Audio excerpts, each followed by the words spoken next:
A música e o canto são formas muito bonitas e especiais de rezar e louvar ao Pai Eterno. Santo Agostinho dizia que quem canta reza duas vezes.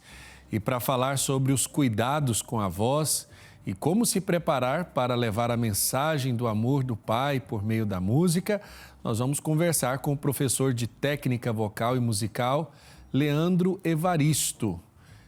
Bem-vindo ao programa Pai Eterno, Leandro. Alegria podermos conversar. Boa tarde, Padre Web. Boa tarde a todos os amigos da TV Pai Eterno. Leandro, eu começo fazendo essa relação sobre o dia de hoje, que é o dia de São Brás, né? E os cuidados com a voz. Quais os males ou quais as consequências de não cuidarmos bem de nossa voz no dia a dia? Uma alegria participando com vocês, falando de um tema tão importante na vida da igreja toda, né? A primeira coisa que a gente tem que perceber com voz é que a comunicação, de forma geral, passa pela boa dicção, pelo bom treinamento da voz. Então, principalmente para quem canta, é importante que a gente faça um cuidado vocal. Cuidado vocal, primeiramente, com uma boa alimentação. E tem algo chamado técnica vocal. E essa técnica vocal, quase sempre, ela é associada a canto lírico, a ópera. E, na verdade, não é isso. Existe, claro, um canto específico, uma técnica vocal para esse tipo de música. Mas, no caso do canto litúrgico, para comunicar a música, para comunicar a palavra de Deus por meio da música, sobretudo para todos os cantores que cantam as liturgias, as nossas missas, é importante que a gente procure um professor de técnica vocal que ajude a gente a ensinar o aquecimento. E esse aquecimento não é um bicho de sete cabeças. A gente faz um pequeno alongamento do corpo para que o corpo responda para o que você vai cantar. A primeira coisa que você tem que pensar quando você fala em técnica vocal, além de alongar o corpo, é a respiração. Porque a frase musical, ela também acompanha a frase literária. Então, não tem como você respirar no meio da frase. Como que a gente alcança isso? Fazendo os famosos exercícios de respiração, usando o diafragma. Às vezes, quando a gente participa da missa e a gente percebe que a música ficou muito aguda, a gente percebe que nem sempre a música é muito aguda. Muitas vezes é apenas a falta de preparação de quem está cantando. Ela não se preparou com um bom alongamento, ela não se preparou com uma respiração e principalmente com os vocalizes. Esses vocalizes é um conjuntinho de notas que a gente vai se repetindo, a gente vai fazendo exercício de vibração. Inclusive quem assiste acha muito feio, né? Que a gente faz... Mas esses exercícios ajuda a fazer com que as nossas pregas vocais, também conhecido como técnica vocal, ela se prepare para cantar as notas dita como aguda, nem sempre tão aguda assim. O canto litúrgico, ele tem um limite máximo de nota e um limite mínimo de agudo, uma distância entre o grave e o agudo. E a técnica vocal básica, ele vai ajudar o cantor a cantar de forma melhor e mais comunicativa. Claro que alguns alimentos, antes de cantar, pode prejudicar o nosso desempenho. Por exemplo, todo derivado de leite, chocolate, balas, house, aquele mito que toma uma bebida alcoólica para limpar a garganta, é tudo mito. A única bebida que combina com quem canta é água. É água, e não é um tonel de água. É ter uma aguinha sempre à mão, quem vai cantar. Antes de cantar, bebe um pouquinho dessa água. Evitar pigarrear, porque pigarrear aqui na prega vocal, tem o nosso glote. Quando você faz, você está batendo ela. Isso não é só para quem canta, para professores, para comunicadores, vocês na TV. Sempre é bom fazer exercícios vocais. E hoje é muito fácil. Antigamente pensava-se assim, mas técnica vocal é muito caro. Hoje, se você procurar no YouTube, você encontra diversos professores fazendo o básico. Aqui na minha diocese de São José dos Campos, aqui nós temos o madrigal Irmã Miriam Terezinha Collin. Leva o nome da grande compositora de música litúrgica, exatamente para demonstrar um pouco dessa característica. De fundo, vocês estão vendo o ensaio do coro. E esse trabalho, a gente sempre pensa em aquecer, para que o nosso corpo se prepare, para que na hora da missa, da Santa Liturgia, a música saia de forma bem coerente, mas principalmente que todos consigam participar. A liturgia não é sinônimo de canto lírico, eu já falei no início.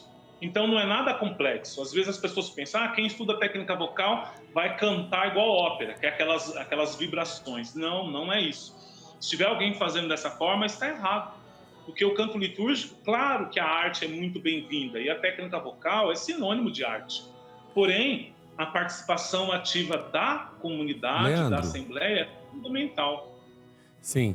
Leandro, eu começo a perguntar, por exemplo, a relação entre quem deseja cantar ou até mesmo exercitar a voz, e aí não digo somente para o canto, também para a impostação, para a proclamação Sim. das leituras, né? A gente fala do canto, mas está relacionado aí o cuidado vocal também com a entonação e a interpretação, tanto das leituras como daqueles que participam ativamente na dinâmica da liturgia.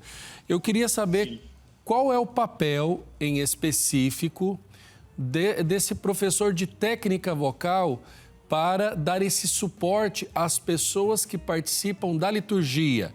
Porque aqui não somente, claro, tem todo o seu valor, mas não só olhando para a questão do canto, né? Por exemplo, nós agora estamos usando da nossa voz para comunicarmos, para dialogarmos. E temos de cuidar dela, né? Imagine quando a gente amanhece rouco e essa rouquidão a gente não sabe de onde veio e até quando vai durar. Eu queria que você falasse um pouco desse trabalho do professor de técnica vocal. Ótimo. Muito importante. A rouquidão, principalmente a rouquidão, uma gripe mal curada, ou as pessoas falam, mas não pode beber gelado. O problema do gelado é o choque térmico. Às vezes, num dia de muito calor, você toma água gelada e você começa a sentir uma pequena dor na garganta. Então, esse é o grande problema. Então, para todo mundo que trabalha com comunicação, para todo mundo da equipe celebrativa, quem faz leitura, para o diácono que vai proclamar o evangelho, para quem vai presidir a missa, o trabalho do preparador vocal, do professor de técnica vocal, é fazer com que você aprenda a usar a sua voz de forma coerente, ao mesmo tempo que você não abuse dela. Principalmente quem atua no período da manhã vai perceber a nossa prega vocal, você dormiu durante a noite. Então a prega vocal ela ficou relaxada. Então é por isso que nós acordamos com a voz mais grave. Então quando você, antes de você falar, antes de você iniciar qualquer atividade de fazer leitura, fazer uma oração falada, rezada ou cantada, você precisa preparar. E principalmente o exercício que o preparador vocal vai te passar primeiro são os exercícios de vibração. Então não precisa nem ter violão, piano, nada.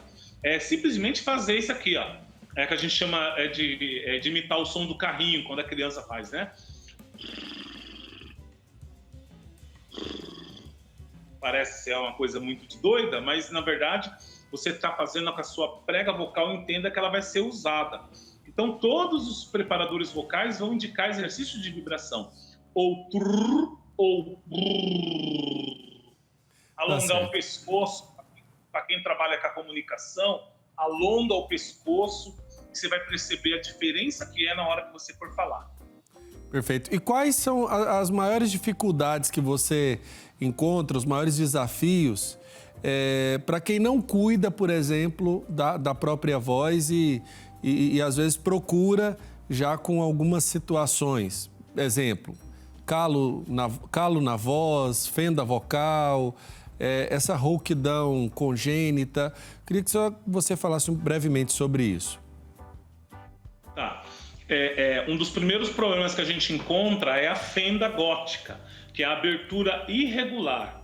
Isso acontece quando você fala ou canta sem o devido aquecimento, principalmente quem canta de manhã ou quem reza de manhã, quem faz leitura de manhã. A fenda gótica é a abertura irregular da prega vocal e a voz sai com um pequeno ar, como se estivesse cantando e... Se você não cuidar, vira micronódulos, umas pequenas vermelhidões que dão na prega vocal e ela começa a ter ela começa a tritar. Se não cuidar, vira calo. O calo, existe cirurgia para calo? Existe. Mas a maioria das pessoas que passam por essa cirurgia sempre relatam que a voz não volta. Então, o ideal é a gente aquecer para que nenhuma dessas doenças chegue até você. Um outro problema que pode causar rouquidão e pode causar problema vocal é refluxo. Então, vai dormir, come um alimento muito forte e aí aquele suco gástrico ele sobe até a prega vocal e ele fica vermelho. E a reação do nosso corpo é de defesa. Então, ele começa a criar pequenos nódulos e até você identificar. Tem um exame que você pode fazer chamado fibronalaringoscopia. Esse fibro é uma fibra colocada uma vez por ano. Todo mundo que trabalha com comunicação tinha que procurar um profissional para fazer esse exame. Esse exame ele vai filmar suas pregas vocais e ele vai pedir para você fazer alguns sons. E aí ele vai te dar um diagnóstico e provavelmente você vai ter que fazer um tratamento. O mais importante é você perceber isso antes do que você deixar virar um calo. Se virar um calo, realmente já apareceu pessoas com calo no coro para cantar nas nossas liturgias e realmente eu tenho alguns exemplos de pessoas que não voltaram a cantar e até para falar tem dificuldade. Leandro, quero agradecer. É um tema interessantíssimo do ponto de vista do cotidiano. A gente pensa que bastariam os remédios antigos e os costumes para se cuidar da voz e a gente vê que é uma realidade que exige muito mais conhecimento, muito mais cuidado, tanto quanto outra área do nosso corpo, outra realidade do nosso corpo que precisa também ser cuidada. Muito obrigado, forte abraço para você, que São Brás abençoe as nossas vozes, né? As nossas gargantas. Amém. Vocês todos da TV também. Um grande abraço. Fiquem com Deus. Abraço.